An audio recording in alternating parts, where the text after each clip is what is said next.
This is We the Sales Engineers Podcast, show 102. Welcome to We the SEs Podcast, the show for sales engineers by sales engineers with your host, Ramzi Majaba.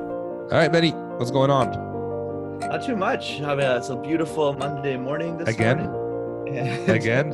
Well, always beautiful. Always a beautiful Monday morning. It's actually cold outside. Is You it? just woke up. I can tell by your hair you just woke up. And the fact that you said I just woke up. Yep. You're not wrong. Very cozy, 20 degrees in my bed right now. It's great. Yeah, but it was Monday is garbage day in our area. We took out the garbage, and it was cold outside. And Oh, everybody's going nuts with the corona virus here in Ottawa. My family, we've been sick for the last week.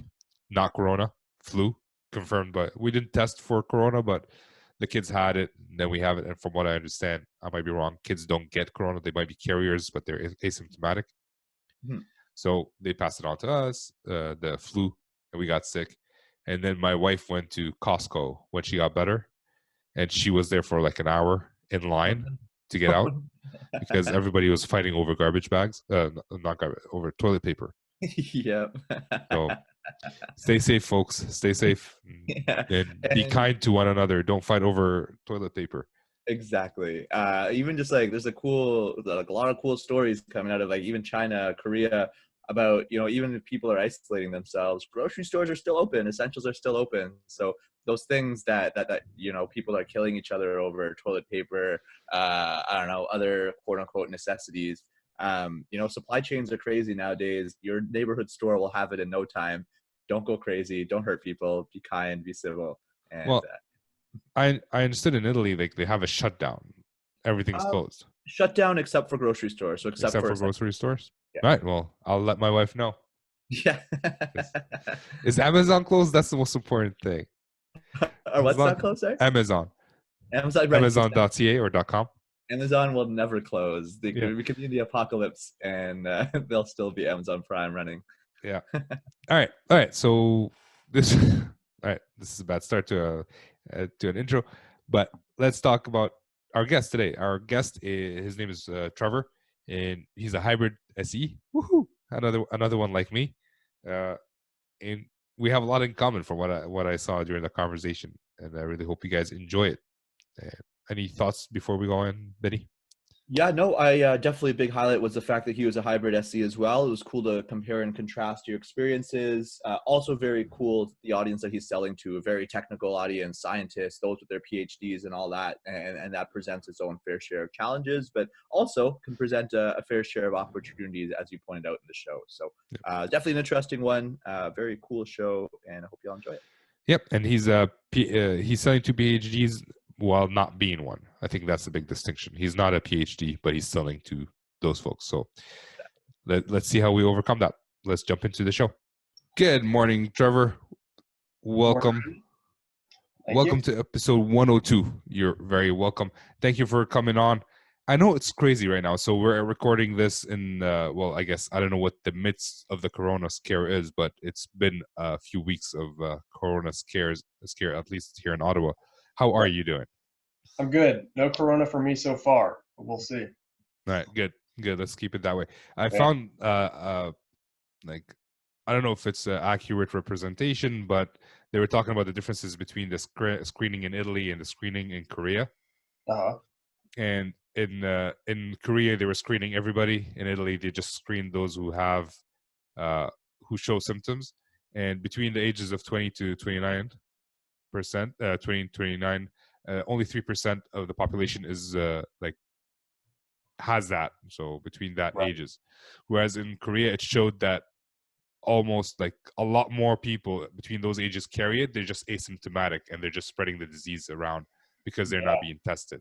I think that was recent. I saw that too. It's pretty scary. A huge number of people are asymptomatic in that age group. Yeah. So I don't know. You're listening to this in a couple of weeks from the recording for those, but please be safe and think about other people other than yourselves. If you're not showing any symptoms, doesn't mean you're not carrying the virus. So just stay safe. This is our PSA announcement for the week. It's never happened before. It's and you used to work in like tech sales for biology, like microscope firm or something like that. Yeah. I'm still doing similar stuff. Yeah. All right. So we're within that domain with talking about like microorganisms and stuff like that. All right. So usually it's a lot faster intro. So can you tell us a little bit more about yourself? Yeah. So I studied engineering, like most people in sales engineering, I guess. I focused on the technical side of my studies. And while I was in grad school at Texas A&M, I had this job in a lab where maybe 5% of my job was analyzing 3D data sets in this very specific software package. And whenever I graduated, there weren't a lot of places in my geographical area I wanted to be hiring for what I studied, but there was a place hiring a sales engineer to work with a similar 3D analysis software. So I took this little 5% of what I did, skill set I developed, and that's how I got into that sales engineering role.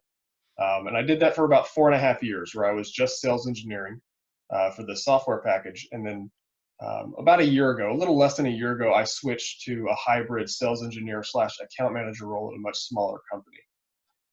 All right. Cool. Let me ask you this then. If it's only 5% of what you did in university, and correct me if I misunderstood, why was that the interesting part for you? Why were you looking to do something in that area?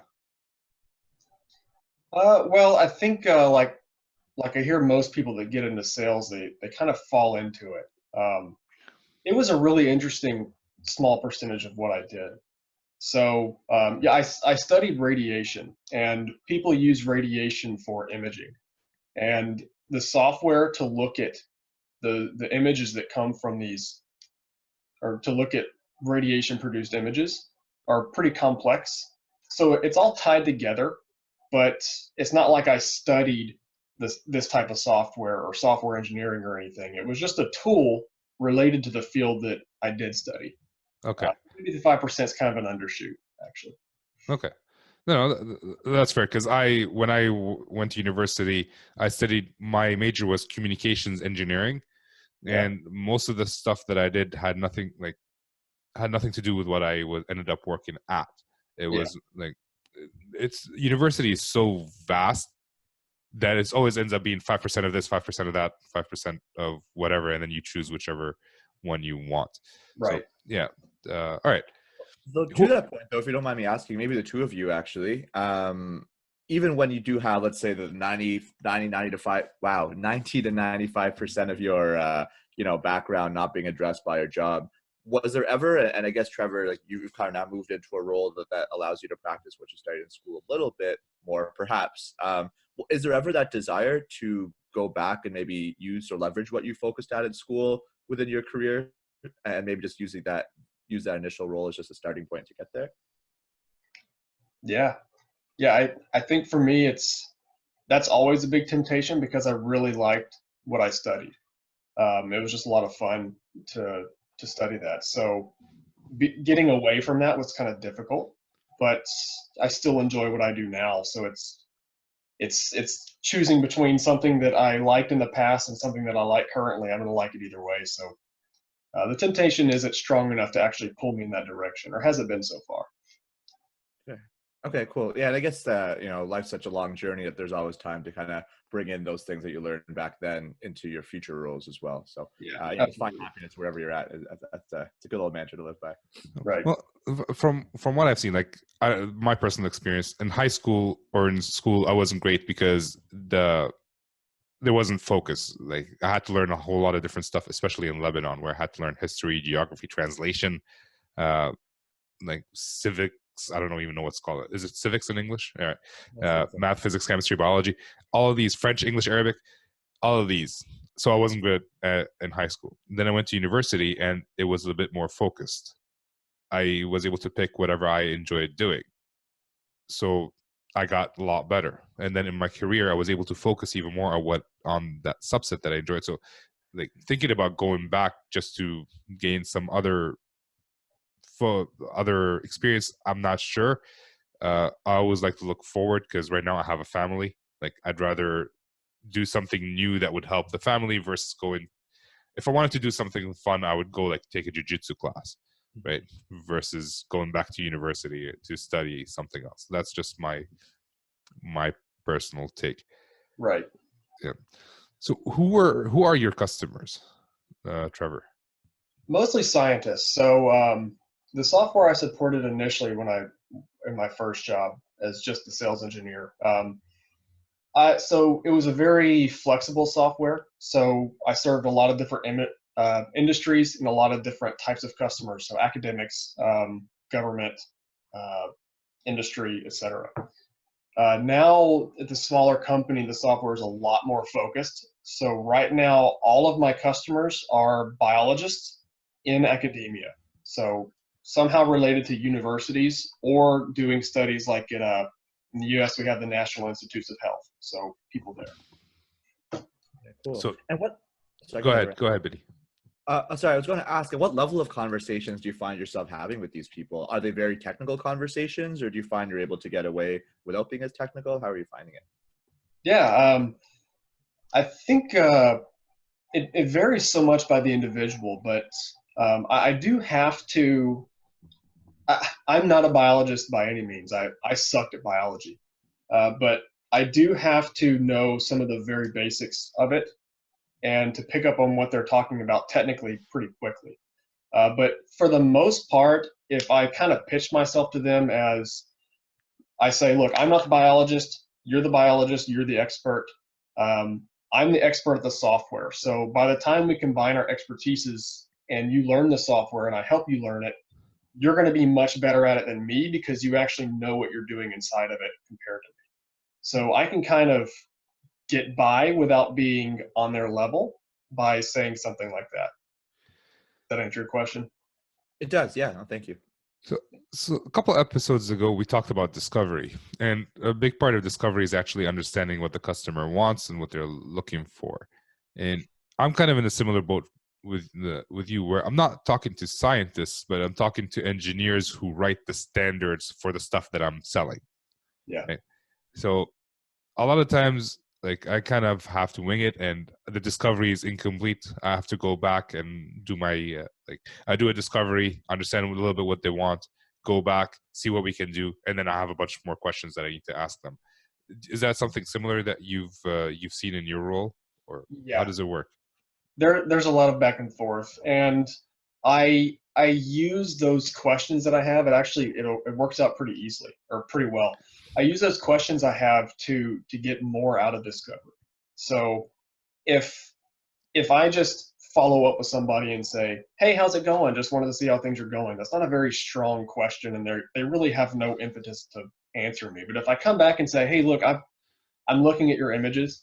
I have a question because I don't understand this," and I use Snagit a lot. I'll take little screenshots of my screen and point arrows to things in the image and say, "What is this? How do I interpret this?" And if you get them talking about their research, you can learn more about their buying process as well. Okay. Do you? Oh, sorry, bad host. Do you have a situation where they say something and you just have no idea what they're talking about in terms of like technical stuff that you need to know, and how do you overcome that? That's a tough one. That happens all the time, and sometimes I don't overcome it, if I'm honest. One thing that is nice about academia is all these people are building on work that is publicly available. So, if somebody has a research question that they're looking into, I can ask them, well, hey, what inspired this question? Can you send me a link to some journal articles that have already been published that are asking similar questions? So I don't have to be an expert right there in the moment. I can delay it a little bit, get some background information from them, do some reading on my own time, and then I can come back and be a little more of an expert in the future. That helps a lot, especially if there's a language barrier.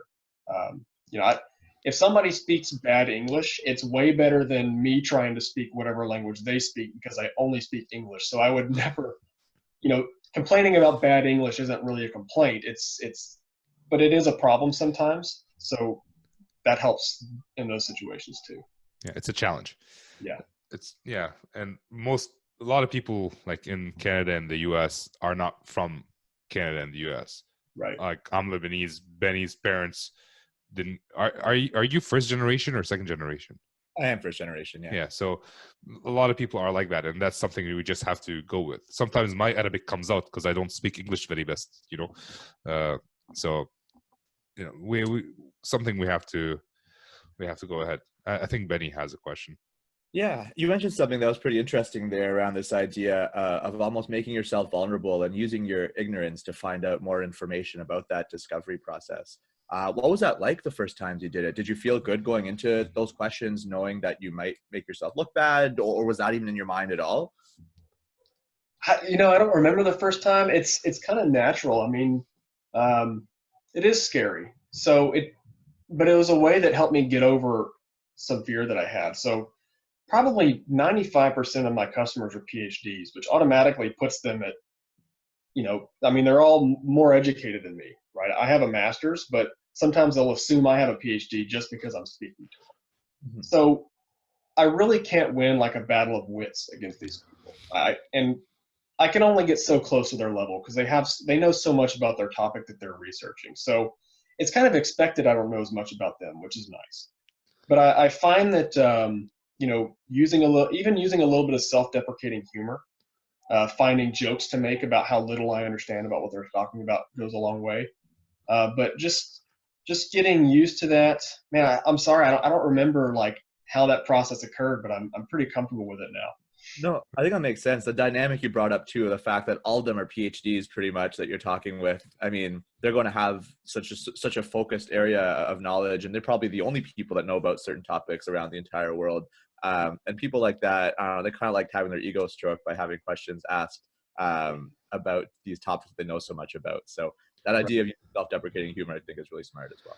Well, like, I don't know. I feel like all customers would enjoy talking about what they know best. It's not just PhDs or whoever. So it's good to talk about whatever the customer enjoys talking about, or have the customer talk about whatever they want, because it is helpful in building that relationship. And yes, they might be an expert in that small piece that they're doing, but what Trevor can bring to the table is a holistic view, because he knows what other PhDs are doing, and something that one PhD did can help another person. And we can bring that experiences because we see that entire thing, and we know our product, like we know the specifics of our product a lot better. They know how to use our product for that small piece a lot better. So it could be a partnership. So, and I had that thing where, oh my God, I just moved into a new company and most of my customers know my product more than I do. But then, this guy's doing this, that guy's doing that. Why don't they talk and they can do it together or do something? So it is, we can provide value in other ways than just being the technical gurus. For sure. Right. Would you almost say there, Ramzi, that, don't be shy about what you don't know necessarily, but also be very confident about what you do know when you go into these types of calls? Yeah, like if someone asks me a question that I don't know, I will flat out say I don't know. I'll look that answer up and I will get it for you. If someone says a statement that I'm not sure if I agree with or not, I might just stay silent and then go research it and then like reply to them. It's like, hey, you mentioned this during the interview. I did my research or during the call, and this is what I found. What do you think about that? And we can start a conversation depending on how important it is. If it's a throwaway like line that will not add value, like if we're trying to sell product A and he says a comment about product B, then I'm not going to bring that up. I'm just going to ignore it and focus on product A, not unless I can sell them as a package deal. So yeah. I think admitting you don't know something also builds trust. So it moves you more from the salesperson to the trusted advisor, which is kind of the end goal for a lot of people. Yeah, I've like my experience with some of the salespeople. Well, actually, I've worked with 3 different salespeople, and only one of them knows everything. It's not actually true. He just thinks he knows everything, and he makes up an answer on the spot. And if I correct him, it's like, no, I talked to the PM today. I know this is his accent. I talked to the PM today. I know he said yes. Okay, all right, great. And then I go ask the PM. They say no, we never said that. Then I have to correct it with the customer. So, all right. You moved actually before that. You said you covered a whole different variety of customers, like from universities to government to private labs. And how did the selling change between one type of customer to the next? Yeah. So in academia, I think everything's a little looser as far as like the criteria to purchase, the criteria to make a decision, and even deadlines. If somebody can't do microscopy to answer their question, or if they think they want to do microscopy to answer their research question, and then they talk to software vendors and they find out, oh, the cost of software is just so far out of my budget, I'm never going to do it, or it's just too difficult, then maybe I'm just going to switch to this other method to get it done. Yeah. So I think in academia, there are less governing bodies forcing somebody to do something, whereas like in a corporation, you might have somebody talking to you because their boss says we have to do it a specific way, so they're kind of stuck talking to you. So there are a lot of do nothing approaches or alternate competitions, and getting somebody to make a decision, I think in academia is more difficult because of those reasons. But I still have a lot of experience to get working between the different types before. Yeah. Okay, that's fair. So I haven't worked with academia. I've asked a lot of my colleagues, like, why aren't we going after these universities in both companies that I've worked for? And the response is they don't want to pay for anything. They want everything as a donation. Do you see that as well, or are actually willing to pay for what you have? So I think, no, it depends. I mean, people that aren't willing to pay, so that's actually another big thing is, maybe we can talk about that in a minute, but we have a lot of open source competition. So people that don't want to pay, there are other routes besides just not doing something. But if you're selling IT solutions, you would probably be working with like university administrators more than the researchers themselves. We could work with both. Okay. Because people have to study IT and like communication and that sort of thing to come up with new ways of doing things, right? So they kind of need our equipment. Also, students need to be able to, like, it's not cheap to buy a router so that the students can play with, right, in order to learn. So they have to find alternate ways of doing things. And we do face a lot of, I wouldn't say competition. There are a lot of open source tools out there that serve the purposes for university students. Okay, got it. Yeah, so that might be one big consideration you would have is if you switch to trying to sell to academia, you would face those open source alternatives a lot more. Yeah. So how do you overcome the open source alternative? Do you overcome it, or do you just not go after those who are even considering it? I think it's a pretty even divide. I don't even know if there's a big competition between commercial and open source solutions because they're such different users of software that most of the time I wouldn't pursue it. If I know there's somebody that's using an open source solution and they're happy with it and they're just it'll become pretty obvious they're just looking into our software because they're curious. And I'll still have a conversation with them just because I'm enthusiastic about the software as well. And I like open source solutions too, but it's not a real sales opportunity. Okay. Very cool. I mean, so you mentioned something pretty interesting just there, this idea of, considering who you're going to chase after and how you're going to chase after them. Is that now primarily due to the role that you're in this hybrid position of being both a sales rep and a sales engineer, or do you still get tied to sales reps as a sales engineer? How does that work at your company? Yeah, so I almost said good question, but I listened to the episode the other day. Well, it'll be the first and only good question you say on this interview, so you can actually say it. Okay, good it's question. Select. It's for select. I was hoping whenever I ask a question, I get that. Not when Benny does, but I guess he gets the good question. Hey, we can have multiple good questions today. Yeah, so I'm sorry, what was the question? Good question. That's also a good question.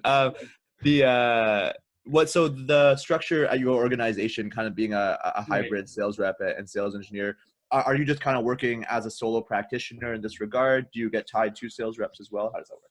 Right. So there's more at play than that. I'm at a smaller company now, so we all wear a lot of different hats. So in some situations, it makes sense to tag team a customer or have a separate technical contact. And in those cases, we don't have dedicated sales engineers, but we have product experts in like technical marketing or product management roles that are willing to step in and act as a sales engineer for those cases. I will say, having been just a sales engineer and then now being the hybrid, I didn't realize when I was just a sales engineer how many leads were just completely disqualified before they even got to me. That's probably a big thing I had to change about myself whenever I moved. Was I used to just be given, qualified prospects. And so to me, I would put 100% into every prospect. Now every single lead I get, I just can't do that. And for many of them, it's not worth it. So learning how to disqualify and trust your gut and say, I have to push this aside. I can't chase this lead has been huge in switching to a more hybrid role. But yeah, I mean, each approach has its merits. So having a single account manager that's doing their own demos versus having, the dedicated sales engineer paired with account managers that, now it's more of I choose which one we should do based on the strategy for that specific opportunity. So which part are you enjoying more, the sales part or the sales engineering part? Oh, the sales engineering part. Still. The sales part is just sending emails and making phone calls and getting ignored. Like you talked about, you had your 6-month stint as an account manager, and a big part of it's just being ignored, right? Yeah. And it's funny, it's the same people who I was an SE for, right? Like I transitioned into sales within the same company, and those who were responding to me as a sales engineer stopped responding to me as a salesperson. Right. Oh, that's super interesting. So even though you as a person haven't changed, maybe your relationship with those people haven't changed. Now, just due to the fact that you're in this different role, maybe with this different title, they now view you entirely differently. Yeah, well, things happen too. Like when I was a sales engineer, I'd ask like, "Hey, we talked about this technical thing. This is how you solve it. Any other questions?" Or, "Hey, you asked me about this thing last week, and I showed you how to do it. Did it work out?" Things like you show that you care. I was still doing that because I didn't have an SE, so I was technically a hybrid. But I also I'd ask questions. Hey, man, you mentioned that you're gonna buy this thing. Did you put it in the PO? Do you need a new quote? What's going on, right? Hey, man, you promised. My boss is hounding me. He wants me to get it in this month. I'll give you an extra discount. Yeah. So I also it didn't. Maybe I also lack the confidence to go in there all like, I'm still helping you. I was like, oh man, I'm the sales guy, right? Like it's a difference in attitude. So maybe, Right. And I also enjoy the engineering part more than the sales part. But so I am currently a hybrid sales engineer again. So with my new company, and I'm kind of like you, where I'm the one guy who's doing both sales and post sales and pre-sales. When I was a sales engineer, I always enjoyed the back and forth that I'd have with my sales guy, like ping ponging ideas. Did you have that before you switched into the hybrid role? Oh yeah. So we had a pool of sales engineers and a pool of account managers, and we would all work with each one depending on their various expertises. And we all had different dynamics, but it was really nice working with each of them. I guess I was lucky. I hear a lot of horror stories on the podcast about how working with some account managers can be, but I never really had any horror stories. Yeah, like the horror stories, they're kind of like the minority. Yeah. But they're the loudest, like the loud minority. So you hear about that often. Most salespeople are like good. Like you have horrible, the bell curve. Middle is good, and then you have the great. So right. The great is not loud. The horrible is loud, and the middle is okay. Right. So I would say that. And I've worked with 3 salespeople, and only one was horrible. Was a good sales guy, but a horrible person. So I don't know what you want to call it. Yeah, and I don't have anyone to ping pong ideas off of anymore as a solo practitioner. Right. What are you doing? Are you ping ponging ideas off of somebody? How are you working with that? Yeah, I've got a sales manager who's pretty involved. So Yeah, the sales team is essentially 3 people. There's a sales manager, then there's me in the U.S. and one guy in Europe. And Oh, okay. between us, so he's got a lot of time or he doesn't have a lot of time, but he makes a lot of time for us if we have questions. So I ping pong ideas off of him on like Teams all the time. Okay. Is he kind of a player coach as well? Like, does he still own his own accounts and going after that? Yep. Yeah. Okay. He's doing his own accounts as well. All right. Benny has a question. Yeah. So how, I guess maybe again to the two of you, it seems to be like there's a growing trend towards having sales engineers live in this hybrid role of being a sales engineer, account rep type of person. Is there a way to structure that so that it is, optimal for that person and overall the organization? Like, just based upon your experiences, I suppose both of you, because you're both in that position. Maybe Trevor first, because you're the guest and whatnot today. How do you set it up right? How do you set up that program, and how do you set up an environment for that sales rep, sales engineer to succeed in their role and be happy with it? Yeah, I don't know if I have a good answer to that. I mean, I have it. I'm still new to this position, so I'm still learning about the account manager role, and I've certainly never managed anyone. So I don't know. Maybe Ramzi, if you have some thoughts on it, I could. Yeah. Good question. That's your one. Yeah, that's my one.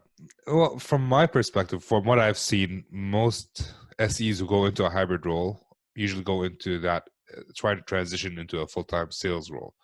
And they're just trying to see if they enjoy the sales portion of it. Now, that's usually an exception to the rule. So for your company, that's what they want, because you're kind of a technical salesperson, right? So you need to understand the product, because you're talking to PhDs, and maybe you need the credibility of being able to be technical to have that conversation. So they choose that. Same thing happens in civil engineering and mechanical engineering, where that's what I've seen. I don't know how you would structure it. Like, I'm an exception to the rule in my company. There aren't that many hybrid SEs in my company, because they, generally speaking, they want the sales guy to go after opportunities and not waste time doing demos, and they want their SE to do demos and help out the customer. So because that's the way it works. So I'm not sure. I'm not sure if I actually answered your question. So could you repeat that? Yeah, no, it's okay. That does kind of help a little bit. It was more this idea that I'm starting to see in my experience a little bit more, just more of these hybrid roles popping up of being an SC, AE, or AM, account manager, account executive. And so I never really considered it in the sense that they were kind of grooming them to eventually move to be entirely AEs down the road, as opposed to just building out this weird hybrid position that seems to have half the things that people like and the other half that people don't. Yeah. So, some people enjoy it. Some people like it. Again, I think companies want people to either focus on sales, like go after new opportunities, or like do the demos. It's hard in my area, like in networking. It's so general that we can't be experts in everything. And then you add on top of that being sales, so you're kind of removing that expertise even more, because now instead of focusing on learning new product, you have to call out customers, right? So I don't think it's a great dynamic. And also, most SEs don't enjoy the administrative part of working in sales, where you have to write quotes and review the quotes on, oh, I made a mistake on this quote, let me fix it. And then you send a quote with a mistake to the customer, and then you have to call them up and say, oh, sorry, my bad. It's like, no, that's the quote, you have to honor it now. And all this political aspect that goes with it. Generally speaking, it takes a special kind of person to be able to do that work. Right. I think another thing is an adjustment they have to make is to, I don't know if I heard it on your podcast or if I read it in a book, but the best piece of advice I heard was, as an account manager, it's like you're the CEO of your territory. So you have the ability to creatively think and create your own initiatives in your territory. And that's something that, as a sales engineer that just kind of reacts to the demands of an account manager, you're not used to. But if you move into the hybrid role, you've got to not only you've got to come up with your own initiatives to get more leads and whatnot. And you also get to follow up on those. So, learning to see the whole process, the proactive part instead of just the reactive part. I almost needed training on that. I'm lucky. I've got the person that hired me for this job. They asked very difficult questions that as a sales engineer I would never think of, like these big, high level thinking. If you want to hit this target, and this target is insane, in a year, how are you going to get there if you had to start today? Oh, well, as a sales engineer, I never had to think about that, but by asking me that, you're training me that I have to start thinking about that now. So getting a sales engineer to start thinking that way, I think is pretty critical in any training program for the hybrid roles. Yeah, and then you start thinking, it's like, oh man, now I'll have to go prepare for a demo where I'm like, I could have called 5 customers and got somebody else to do a demo for them and have 5 more opportunities in the funnel versus taking that hour or 2 to prepare a demo. Right. So these are all things that, contradict each other. Like, there's synergy between the SEs and the salespeople, but nobody wants to do each other's roles because the salesperson's good at getting opportunities. The SE is good at doing the technical close. Right. Yeah. At least that's my opinion, and it seems that Trevor, you agree. Yeah, it seems to be that case, I would say, just from my experience on this show. I just want to quickly bring up, though, very interesting point is this idea of kind of cross training. So just today we're about to release an episode, show 100, if I'm not mistaken. Nice. The day of recording this anyways, we're about to release it, and they talked about something very interesting on that show, or some of the guests talked about this idea of even if SCs and AEs or account reps are in separate roles, it's still very helpful for them to understand what the others are doing to be able to help each other out a little bit more. So obviously, if you're in that hybrid role, having that training where you're able to do both is paramount. But even if you're in a more siloed path where you're just going to be an SC or you're just going to be an AE, for a lot of leadership and organizations, for sales leadership, you should consider having cross-training take place so that a sales rep is aware maybe of all the things that a sales engineer will do to support their deal and vice versa, so that regardless if they're not going to move into a hybrid role into the future, they're just able to, again, better support each other because they have each other's contacts in mind. Yeah, just something that I thought was interesting based on what you said. Right, yeah. So, Trevor, here's a question for you. If you become a full-time salesperson, would you care what the SE has to do, or would you care more about closing the deal? What do you mean, would I care what the SE has to do? Like, would I demand an insane amount of work from them? Pretty much. No, I think having been there, I think I'd be pretty. I don't know. I don't know about that, because a lot of SEs in my area end up being salespeople. And at first they start off all lovey-dovey, like, I was like, I know how you are, I know what you guys do. And then in a year or two, it's like, I know what you guys do and I used to do it, so go do it, And then so, maybe so. and depending on how far removed your opinion might change about, like, oh my God, I'm only 50% of quota and I have 1 month to hit the other 50%. Here's 17,000 demos, SE, go work on it, stuff like that. I don't know. I don't know if it's actually true or not. It's just it's a thought that popped into my head right now.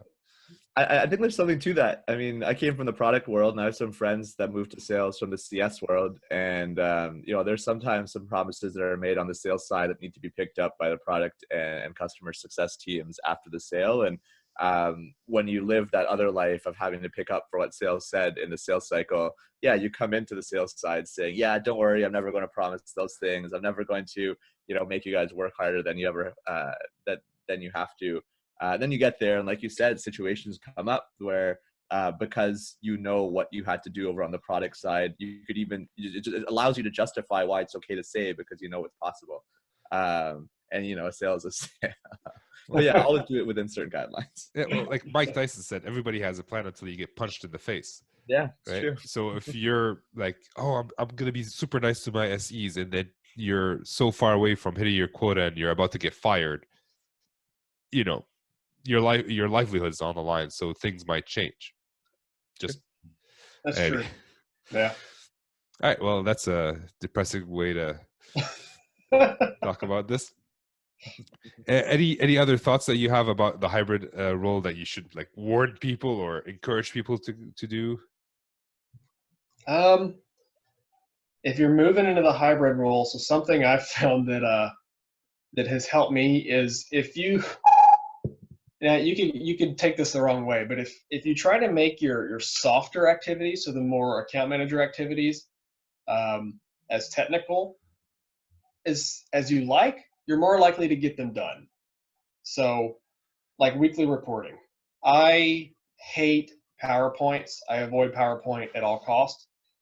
But how else are you going to give a weekly report? I mean, it's just what you do. You just do a PowerPoint, right? I made a script where I can export everything from Salesforce as a CSV, and it builds my report for me. So if you like getting technical, you're more likely to do it. So if you can take those softer activities and make them more technical, go for it. Just don't spend too much time, because you could see how this could be a time suck. Strange feature, nice maybe. No, that's good. At least you had fun out of it. You invested a bit of time early on, and now you don't have to repeat the task. Right. Which is like basically what most companies, people would pay money for your software. Probably, yeah. So we'll get some royalties out of that. It's also pretty too when like your sales leadership and the rest of the sales team, they still need to build out the reports the normal way, so they have a sense of how much time is being allocated for that. Whereas now you could just go in every single week and, I don't know, press a few buttons or whatever it is to just insert that script in, and now you have all this free time to do other stuff. Yeah, exactly. You just don't tell anybody. Don't tell anyone. That's where I messed up. Oh, it only takes me 30 seconds to do my weekly report now instead of 2 hours. No, we can edit this out if you want. All right. Well, I guess this is a good time to transition to the not so fire round. And Benny, would you like to do the honors of starting us off? Yeah, for sure. So you could answer this in a variety of ways, maybe within the context of your current role, but if you want to maybe bring in some flavors of your previous experiences, feel free. But what's one thing that you love about being a sales engineer or about being in that hybrid role as a sales rep, sales engineer? I love whenever people take people that are smarter than me, actually use the software that I teach them how to use and I help them get, and they do things beyond what I might have even thought possible with the software. And whenever they take the technical skills that I help transfer to them and they give meaning to it by interpreting what the software tells them in very meaningful ways scientifically, then it feels, that's where I get my personal satisfaction, and it feels really good. So that's the number one thing I love about it. Do the customers share what they do with your software with you after they've used it? Typically not. It depends on my relationship with them. I do have some customers will tell me, like, if they have a paper published with our software, they'll show me, and I'll go read the paper and kind of nerd out about it a little bit. Nice. Yeah, no, I can see how that will bring you satisfaction. Have you ever leveraged what you've seen other customers do to other future demos with other customers? Oh yeah, I mean those are another good thing about that is published papers with your software are use cases that are part of the public domain. So I can show them, I can give them a reference and say, go look at what these people did. It's a very valuable tool from that aspect. That's awesome. Yeah. Certainly. Yeah, not if they're competition and the customer doesn't allow you to talk about it, right? Exactly. Like, yeah. All right. So what is one thing you would change about being a hybrid sales engineer? You already did one. You automated the reporting aspect of it. So yeah. Would there be anything else? I don't know if I'd change it. So, I find lead gen, like getting prospects out of thin air is just extremely difficult. So if I could just offload that onto somebody else, that'd be great. But part of the reason why you move into a hybrid role or an account manager role is because as a sales engineer, you might recognize that's a skill set that you lack and you're trying to build it, which is the case for me. So I don't like it. So on one hand, yeah, I would remove that from my role. But on the other hand, that's kind of why I took over this role, was so I could get out of my comfort zone and learn it. So that's a terrible way to answer your question, but that's not the matter. No, that's good. But most companies have like BDRs and SDRs. BDR is business development representatives and SDRs, something development, sales Right. development. So they're inside sales who usually do this lead dequalification or qualification for account managers in bigger companies. So if your company gets bigger, you might hire, like your company might hire some more of those.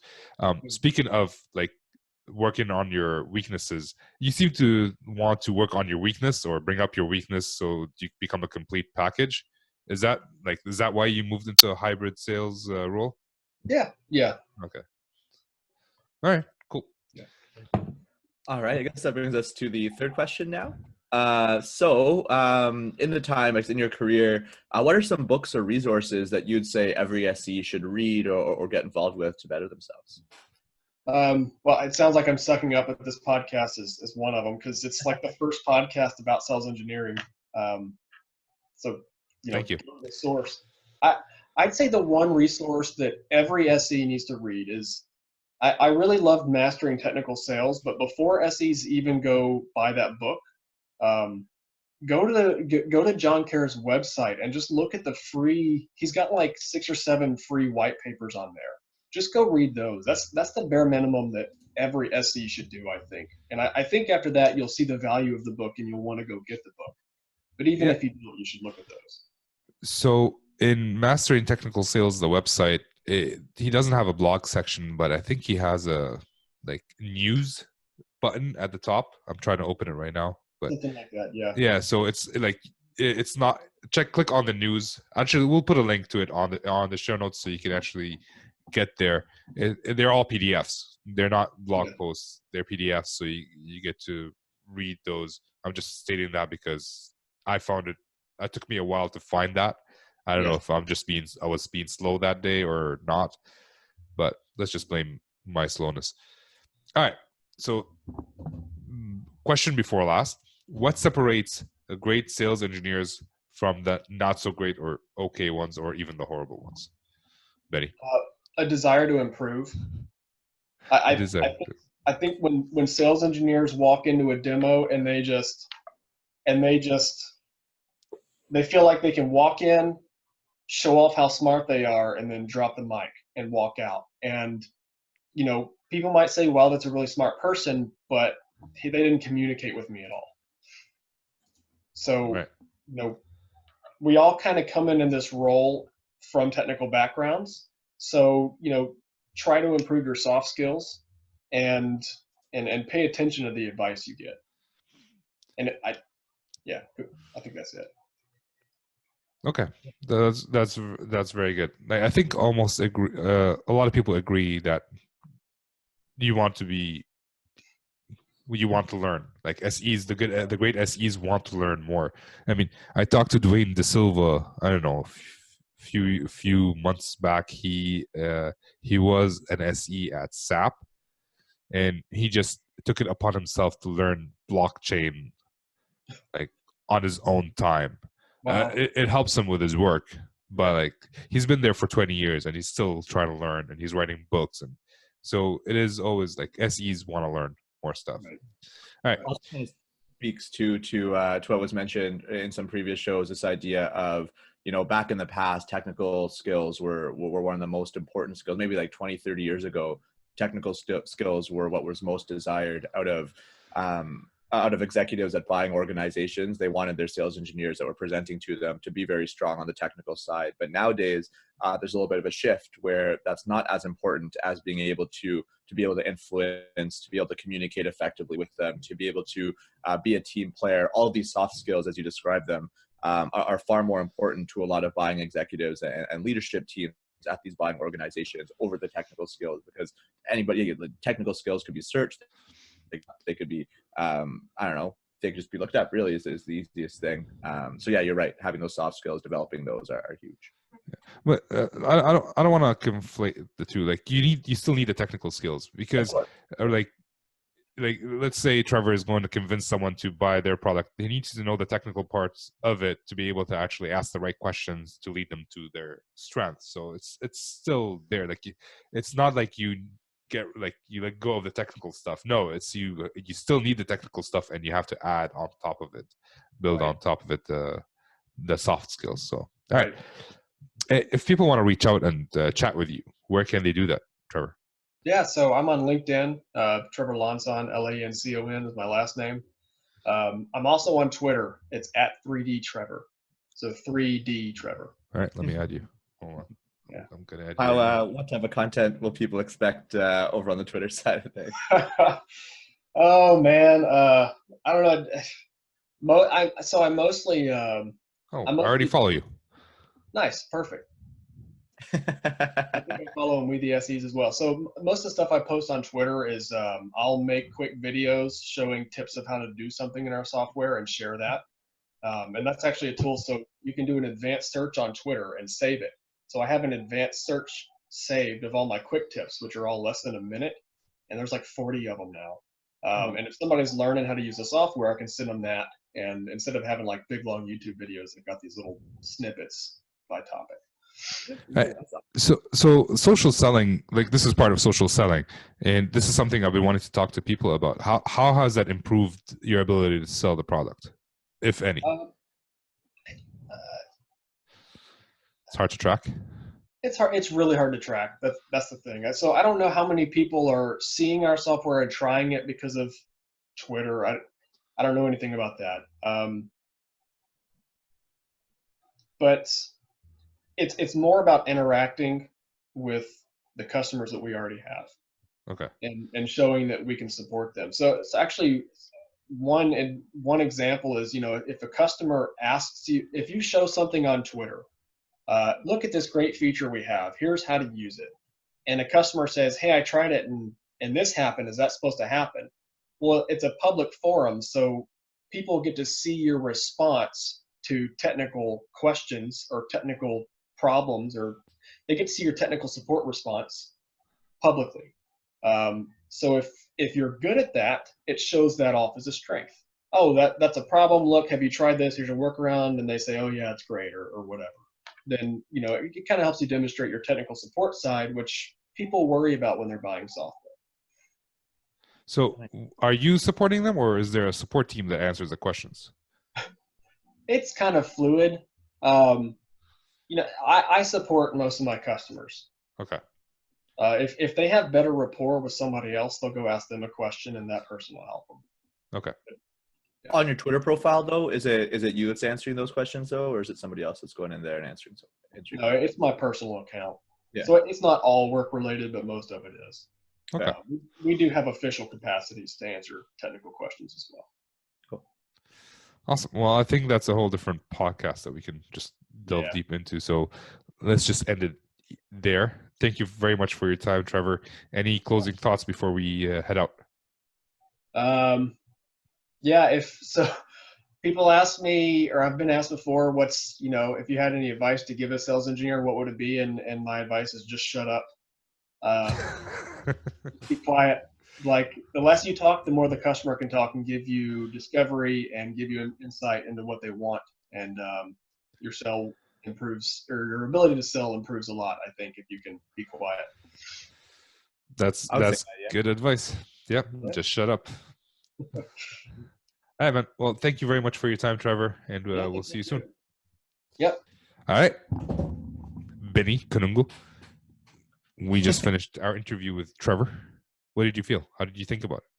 I think it was cool. It was good. It was a nice free-flowing conversation. I thought it was really interesting to have somebody very similar to you, kind of in that hybrid SC account manager role. And I thought the discussion was really good. I thought there were a lot of cool insights. I learned a lot and had some cool takeaways from it. Yeah, I felt like you had a lot of questions about the hybrid role. And is that something you might want to consider down the line? Yeah, I mean, yes and no. It's one of those things that I'm kind of being not pushed into as much, but it's kind of one of those things I'm being nudged into. So yeah, I kind of want to find out more about what I'm getting nudged into. Okay. Well, I recall one of your other salespeople who was doing who was proud of doing their own demos, and then you kind of showed them that you're good at doing your demos, and they kind of, I'm saying a lot of kind of in this intro. So they gave you the reins to do your own demos on multiple opportunities after that, right? Or well, yeah. So they trusted me to go on to calls and support them on calls to do demos more often. Yeah. So that kind of implies that the only reason they were doing their own demos is they didn't trust the SE, and now that they found an SE they trust, they're pushing that off to the SE. So if you become a hybrid, you might end up thinking it's like, oh, I have so much other things that I should be doing instead of doing this demo. Yeah. How about I push it off to somebody else? Right, potentially. I mean, I don't know if that would necessarily. I mean, that could potentially be the case. I don't think my role would change to being more of an AE than an SE right away necessarily. I think that I'd have too much to offer as an SE versus an AE at this point, at least for the next year or two at least. But yeah, I mean, who's to say down the line if I do kind of get more on the sales side that I lose consideration for SE time? Who knows? Yeah, you're right. Yeah. So yeah, that was a conversation that's like with Trevor. It's nice to talk to somebody who's in kind of the same boat as I am, and also like we sell totally different technologies, right? He's in software sales for like academic biologists or stuff like that. I'm in networking, but we're both in the aspect where we're talking to experts in their own fields. Like I'm talking to a networking expert. He's talking to a biologist a PhD who knows exactly what he wants and what he's looking for. So it's very different than working with IT, who might be an expert in their own IT infrastructure, but not exactly in all the products that's in their network. So it's just kind of interesting to see the same type of SE as I am, or hybrid as I am. I agree. It was also really cool. I found to at the very end, just after the Not So Fire round, kind of brought up the topic of social selling. And somebody else from the networking world, Brian, that we had from Cisco, found some success in the social selling world. Is that something you've ever considered at all? Yes, it is. Being a hybrid, it's kind of, I want to do it.